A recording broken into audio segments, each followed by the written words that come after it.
오늘 5월 마지막 주일인데요. 6월 두 번째 주일이 성령 강림절입니다. 예수님께서 부활승천하시고 50일 오순절에 성령이 마가다락방에 임했죠. 그래서 그것을 기념해서 우린 성령 강림절로 지킵니다. 그래서 그 두 번째 주일까지 오늘부터 해서 3주 연속 큰 주제를 성령 보혜사 하나님으로 잡았습니다. 오늘 첫 번째 시간입니다. 성전으로 사는 삶이라는 제목으로 함께 은혜를 나누기를 원합니다. 제가 한 3년 전에 마지막 한국을 방문을 했는데요. 그때 뭐 어른들도 뵙고 그런 목적도 있고 했지만은 서울에서는 꼭 한 군데 가보고 싶은 데가 있었습니다. 그 전에도 몇 번 서울 갔지만은 뭐 시간 여건이 여의치 않아서 못 갔는데요. 뭐 강남에 그 빛과 번쩍한 그런 어떤 현대적인 그런 부촌이나 뭐 롯데월드 타워 같은 그런 곳이 아니고요. 이상하게 청계천을 한번 가보고 싶더라고요. 제가 청년 때 그 청계천 고가 다리가 있을 때 양옆에 그 뭐 공구점들이 쭉 늘어섰고 길가에다 뭐 물건을 내놓고 어수선했던 분위기가 한 장면이 머리에 있는데 어느 날 유튜브를 보니까 청계천이 너무 정말 가보고 싶은 곳으로 새롭게 잘 단장이 됐더라고요. 잘 아시는 것처럼 이 청계천은 경복궁에서 좀 앞으로 몇 부락에서 이 한강으로 들어가는 지류로 흘러 들어가는 하천입니다. 한 10km 정도 되는데요. 조선시대 때부터 비가 오면 그리 이제 빗물이 한강으로 흘러 들어가고 또 비가 적을 때는 그 주변에 사는 사람들의 그 오물과 하수로 인해서 이 청계천은 아주 악취가 진동을 했다고 합니다. 그러다가 6.25 전쟁 이후 복구 때에 아스팔트를 깔고 위로 이 청계천 고가도로가 만들어져서 청계천이 물이 흐르는 것은 볼 수가 없게 되었지만 여전히 땅 밑으로는 더러운 하수가 흐르는 그런 하천으로 있었습니다. 그러다가 한 20년 전인가요? 이 고가도를 걷어내고 정말 물고기가 논일고 주변에 많은 사람들이 와서 쉬고 즐기는 그런 생태 하천으로 다시 태어나게 된 것입니다. 지금은 뭐 맑은 물에 또 물고기들이 논일고 또 철새들도 날아드는 것도 봤습니다. 야간에는 쭉 하천을 따라서 이쁘게 조명도 해놓고 해서 주변 시민들은 물론이고 외국인들도 서울에서 꼭 가보고 싶은 곳으로 이렇게 관광 명소가 되어 있습니다. 아스팔트 포장 밑에서 악취가 진동하고 썩어가고 있는 청계천, 그것을 우리가 한번 상상해 보시길 바랍니다. 눈에 보이지만 않으면 된다라고 생각하고 덮어놓고 사는 동안 그곳이 얼마나 더 정말 썩고 악취가 진동하는 곳일까. 그런데 그 죽음의 하천이 이제 맑은 생태 하천으로 회복이 되어서 서울 그 도심 한복판에 이렇게 시민들의 쉼터가 되고 있는 것입니다. 제가 이 청계천 이야기로 말씀을 시작하는 것은 오늘 본문에 시원한 그런 생명수 강물에 대한 이야기가 나오기 때문입니다. 주님이 한 번은 초막절에 제자들과 예루살렘에 올라가셨을 때입니다. 이 초막절은 한 주간 동안 지키는데요. 전통적으로 제사장이 아침 일찍 예루살렘 그 성의 남쪽 실로암 못으로 가서 황금으로 만든 단지에다가 물을 길러서 번제단에 붓는 의식이 있습니다. 포도주와 함께 붓는데 여기 나오는 것처럼 이 실로암으로 가서 제사장이 이렇게 황금 단지로 물을 기르고 그 다음 장면에 보면 다른 모든 사람들이 보는 가운데 저 위에서 물을 붓고 또 다른 제사장은 포도주를 붓는 장면, 제사장들이 언나팔을 불면서 이렇게 하는 의식이 있습니다. 왜냐하면 이 초막절이 끝나면 이제 가나안 땅은 우기철로 접어듭니다. 이때 만물이 약동하고 또 식물들이 자라서 추수를 하게 되기 때문입니다. 그래서 이 본격적인 우기가 시작되기 때문에 하나님께 생명의 근원이 되는 비를 농사하는 데 충분히 그렇게 내려달라라는 간절한 바람을 담은 상징적인 그런 의식입니다. 물론 생명을 주는 중요한 요소이기 때문에 하나님께서 백성들에게 이렇게 풍요로운 삶을 허락해 주십시오 하는 마음이 담긴 그런 의식인데요. 또 유대 전통에서 보면 이 물은 하나님의 영, 바로 성령을 상징하기도 합니다. 어쨌든 간에 이렇게 하는 것은 하나님의 은혜를 구하는 예식이다라고 볼 수 있습니다. 그래서 오늘 예수님은 본문에서 37절, 38절에 이렇게 선언하죠. 누구든지 목마르거든 내게로 와서 마시라. 나를 믿는 자는 성경의 이름과 같이 그 배에서 생수의 강이 흘러나오리라 그랬습니다. 이 말씀은 바로 이 초막절에 물을 붓는 이 의식을 배경으로 하고 있다라는 것을 알 수가 있습니다. 예수님이 참된 생수이자 또한 성령을 주시는 분임을 나타내는 그런 이중적인 의미가 있는 말씀으로 이해가 됩니다. 그런데 오늘 38절에 보면 나를 믿는 자는 성경이 이름과 같이 성경에서 말하고 있는 것처럼 그렇게 그 배에서 생수의 강이 흘러나온다 그랬습니다. 의문이 많은 분은 주님이 어느 성경을 근거로 이렇게 말씀하시는가 이렇게 묻는 분도 있을 것입니다. 당연히 그 시대의 성경은 구약밖에 없죠. 구약 전체를 이렇게 자세히 훑어보면 오늘 주님께서 말씀하시는 이 생수, 정말 그 생수의 강이 흘러나오리라, 이 흘러넘치는 생수의 이미지를 그리고 있는 구약의 이야기는 한 곳밖에 없습니다. 유명한 에스겔서 47장이에요.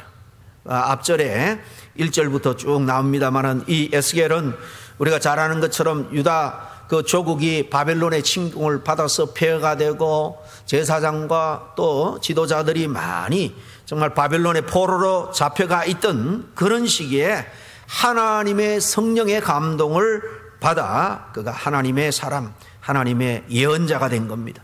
특별히 환상을 자주 보았는데요. 에스겔서 40장부터 쭉 47장까지 보면 대부분 이 에스겔이 영적으로 본 환상입니다.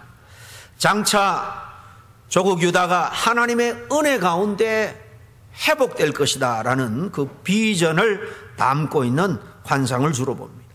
이 과정에서 에스겔은 바벨론의 침공으로 인해서 폐허가 된 이스라엘 백성들에게 있어서는 그 가장 중요한 삶의 중심인 그 예루살렘 성전이 회복된 다음에 어떤 역사가 벌어지고 될 것인가 하는 것을 이 에스겔은 두 눈으로 목도하게 됩니다. 그 환상이 바로 그 유명한 에스겔 47장인데 이 환상에서 보면 예언자 에스겔이 성전 문을 들어서는데 그 문지방 동쪽으로 열려있는 그 문지방 밑에서 물이 솟아나와서 계속 동쪽으로 흘러가는데 인도하는 사람을 따라 가보니까 물이 발목까지 잠기고 점점 또 가보니까 물이 많아져서 허리로 나중에는 헤엄을 치지 않으면 건널 수 없을 정도로 깊은 그런 강을 이루고 있는 것을 보게 됩니다. 성전으로부터 흘러나오는 이 강물이 충만해진 것을 확인하고 나자 안내하는 사람이 이번에는 이 에스겔을 강 높은 둑으로 인도를 합니다. 그 다음 이번에는 이 강둑에 쭉 그 물줄기를 따라 늘어서 있는 나무들을 보여주는데요. 이 안내하는 사람이 이 강물이 흘러나가면은 강둑에 있는 나무들의 잎이 시들지 않고 무성해질 것이다. 또 달마다 새로운 열매를 맺을 것인데 그 열매라면 많은 사람들에게 영양소가 되고 그 잎은 또 질병을 치유하는 그런 약재로 쓰일 것이다 라고 예언을 합니다. 그뿐만이 아닙니다. 그 강물이 흘러가는 곳마다 죽은 물이 살아나고, 그래서 그 물 안에는 사람들이 먹을 수 있는 그런 온갖 종류의 물고기들이 번성하게 되는 것을 또한 보여줍니다. 여러분, 이 환상을 통해서 하나님이 에스겔에게 전해주고자 하는 메시지가 뭘까요? 바벨론의 침공으로 인해서 지금 이스라엘이 폐허가 되고 그들의 신앙의 중심 성전이 다 무너진 상태로 있지만은, 무엇보다도 그 성전이 장차 회복될 것이고, 그래서 예배가 살아나고 찬양이 살아나고 말씀이 살아나고 참된 교제가 살아나면 그 성전으로부터 생명의 역사가 이제 시작이 되어서 세상 바깥을 향해서 계속해서 흘러나가게 될 것이다, 그런 의미인 겁니다. 성전으로부터 흘러나가는 이 생명의 기운은 죽어있던 모든 것을 살게 하고 모든 생명체에게 생명을 회복시켜 줄 것이므로 말미암아 성전이 살아남으로 해서 세상 전체가 살아난다, 그런 뜻입니다. 참으로 그렇습니다. 여러분, 성전이 하나님이 임재하시고 통치하시는 성전이 세상의 중심이다라는 사실을 여러분 믿습니까? 성전이 죽으면 이 세상도 죽습니다. 반대로 성전이 회복이 되면 이 세상도 회복이 됩니다. 여러분, 한때 해가 지지 않는 나라에 있던 대영 제국 영국을 요즘 보세요. 잘 아시는 것처럼 국민들이 이런저런 이유로 해서 지난 50년 동안 이 기독교 국가인 영국 교회들이 다 텅텅 비게 됐습니다. 뿐만 아니라 그 유서 깊은 성전들 대부분이 지금은 술집으로 팔려나갔고 또 모슬렘의 모스크가 되어버렸습니다. 단적으로 지금 이 영국, 우리 장로교가 그 스코틀랜드에서 시작이 됐고요, 또 감리교회가 웨슬리에서 시작이 됐고, 다 영국에서 이 개신교 기독교가 꼽혔던 그 큰 제국의 나라가 이렇게 모든 백성들이 하나님을 등지고 떠나갈 때에 여러분, 영국의 지금 위상이 어떤지 아세요? 물론 정치적으로 뭐 브렉시트에 탈퇴를 해서 경제적으로 어려워졌기 때문에 다시 들어가기를 희망한다, 그런 뉴스도 있지만은 이 모든 세상의 문제는 하나님이 경영하고 있기 때문에 영적인 눈으로 우리가 바라보아야 됩니다. 전 세계에서 뿐만 아니라 유럽에서도 이제 정말로 그 위상이 얼마나 떨어져 있는지를 우리가 잘 알 수 있습니다. 에스겔이 살던 당시 온 천하에는 죽음의 기운이 가득했습니다. 성전이 파괴되어서 예배도 죽고 찬양도 죽고 말씀도 죽고 이렇게 참된 교제도 다 끊어져 버렸습니다. 그로 인해서 하나님과 인간 사이의 영적인 관계가 완전히 단절돼 버린 것입니다. 하나님에게 이르는 통로가 막혀 버리니까 참된 생명의 기운 또한 교통할 수가 없죠. 막혀 버린 겁니다. 하지만 이제 장차 성전이 하나님의 성령에 의해서 회복될 겁니다. 그러면 예배와 찬양이 회복되고 하나님의 그 생명의 말씀이 다시 선포될 것이며, 그러면 하나님께서 생명의 기운이, 하나님께서 그 생명의 기운을 다시 그 성전으로 교회로 흘러 보낼 겁니다. 그렇게 되면 생명의 물줄기가 성전으로부터 해서 이제 세상 곳곳으로 흘러나가게 될 것이고, 세상을 살리는, 세상의 희망이 되는 그런 교회가 될 거라는 겁니다. 여러분, 성전이 세상의 중심이다라는 말은 따라서 뭐 가시적인 건물을 말하는 것이 아님을 우리는 잘 알 겁니다.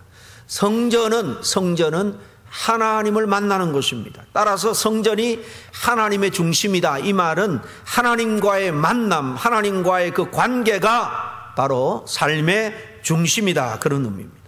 하나님과의 관계가 부실해지면 우리의 삶 전체가 부실해질 수밖에 없습니다. 에스겔의 환상에 의하면 모든 생명의 운명, 그리고 내 생명의 운명은 하나님과의 그 관계에 달려 있다라는 것입니다.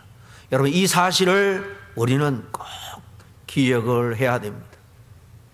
우리가 교회 다니면서도 하나님과의 관계를 최우선시합니까? 아니면은 세상의 즐거움, 세상의 부귀영화를 쫓아가는 것, 그것이 내 삶의 가장 우선순위에 있는 것입니까? 여러분, 에스겔 이 47장과 오늘 본문 요한복음 7장 37절부터 9절을 비교해 보면 흥미로운 점이 하나 발견이 되는데요. 이 에스겔 47장의 환상은 지금 말씀드린 것처럼 예루살렘 성전에 관한 겁니다. 그런데 우리 예수님은 이 환상을 당신을 믿는 한 사람 한 사람 개인에게 지금 적용을 하고 있다는 사실이에요.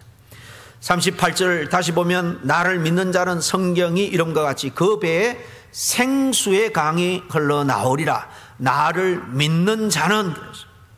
이 말씀의 뜻은 이런 겁니다. 마지막 날에 성령이 임하면 성전이 회복되어서 그곳에서 생수의 강물이 세상 곳곳으로 흘러가는 것처럼 나를 믿는 사람에게서 성령의 강물이 터져나와서 세상으로 흘러나가 다른 사람들을 살게 할 것이다. 이게 아주 중요한 진리가 담겨 있습니다. 예수님은 에스겔의 성전 환상을 믿는 사람 한 사람에게 지금 적용하심으로 해서 나를 믿는 사람이 곧 그 하나하나가 성전이다라는 진리를 우리에게 말씀하고 있는 겁니다. 그렇습니다. 주님을 믿는 우리가 바로 성전인 줄로 믿습니다.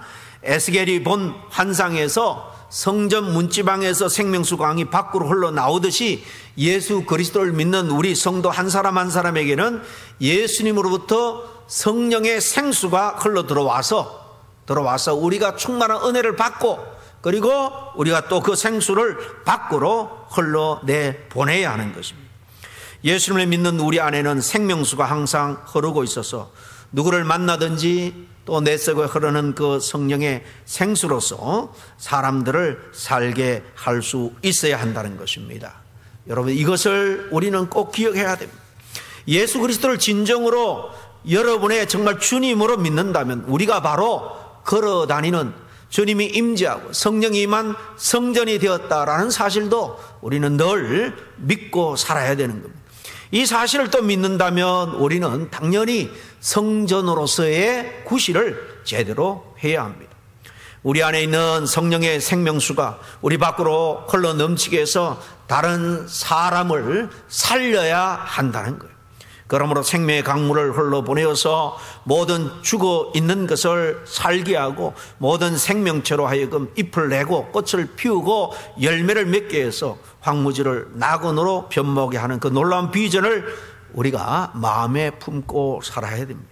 적어도 우리 그리스도인들은 세상 기준으로 나보다 잘나고 많이 가졌고 높은 위치에 있는 사람을 부러워할 것이 아니라 정말 그 영 속에 하나님이 계시지 않는다면 정말 영원히 심판받아 불지옥으로 떨어질 수밖에 없는 그런 운명에 처한 것을 우리가 안타까운 마음을 품고 우리는 그들을 살려내는 일을 감당함으로 우리 개개인의 성전됨의 사명을 잘 감당해야 하는 것입니다.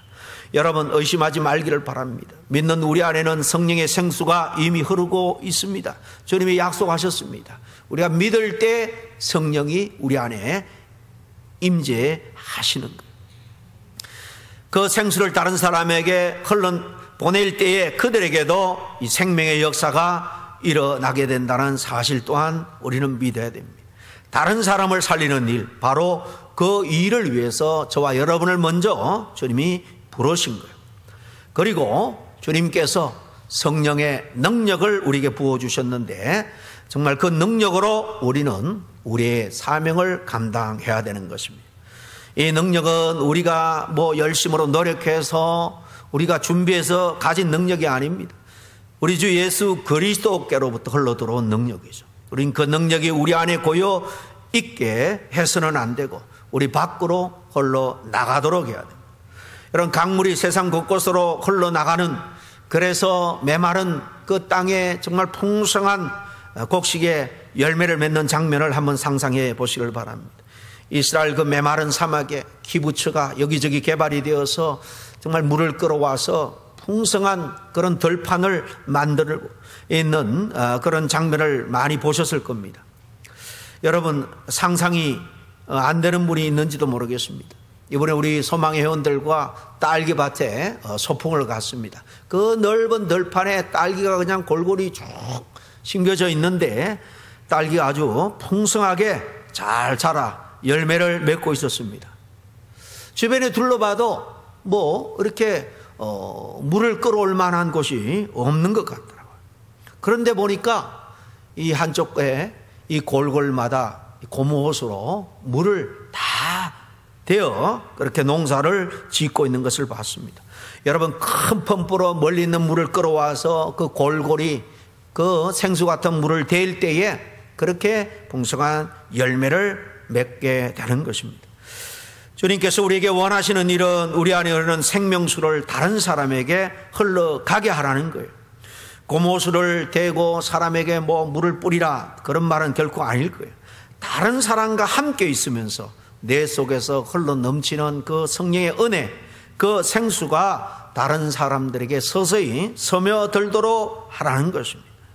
그럼 우리에게 있는 이 성령의 생수가 다른 사람에게 흘러가서 그 사람을 살게 하려면 우리가 어떻게 해야 될까요? 가장 기본적이면서도 중요한 것은 죽어가는 그 사람들의 삶의 현장에 우리가 함께 가 있는 거예요. 함께 있어주는 겁니다. 무슨 대단한 노력을 할 필요도 없습니다. 무슨 말을 할 필요도 없어요.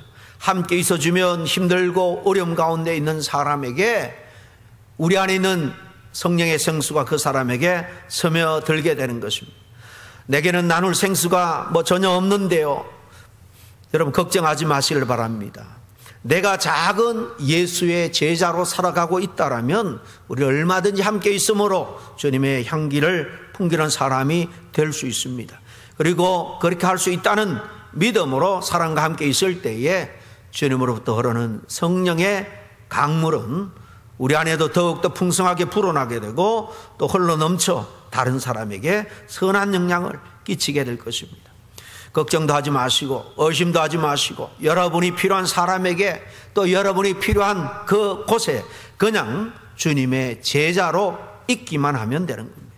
주님의 사랑을 품고 자주 그리고 충분히 함께 있어 주기를 바랍니다. 둘째, 함께 있는 것이 그새 좀 덧붙여 뭔가를 할 필요를 느낀다라면 그 사람의 말을 잘 들어주시면 되는 겁니다. 말하는 것은 그 다음 일입니다. 왜 듣는 것이 중요할까요? 그 사람이 자기 말을 하면서 자기 마음의 문을 열 수 있기 때문입니다. 그래야 나로부터 그 사람의 흐르는 성령의 생수가 더 잘 흐를 수가 있는 거죠. 상대방의 말을 듣지 않고 내 말만 하면 내 쪽에서 물이 흘러가더라도 결코 그 사람 속으로, 그 사람 마음으로 스며들지 않을 겁니다. 셋째로, 그런 다음에 정말 필요하면 말씀하시기를 바랍니다. 아시시 성자 유명한 프란시스가 한 번은 이런 말을 했습니다. 때를 얻든 못 얻든지 전도하십시오. 필요하다면 말도 하십시오. 다시 말하면 복음을 전하는 데 있어서 말은 크게 중요하지 않다는 거예요. 말은 전도에 있어서 어쩌면 제일 무력한 도구인 셈입니다.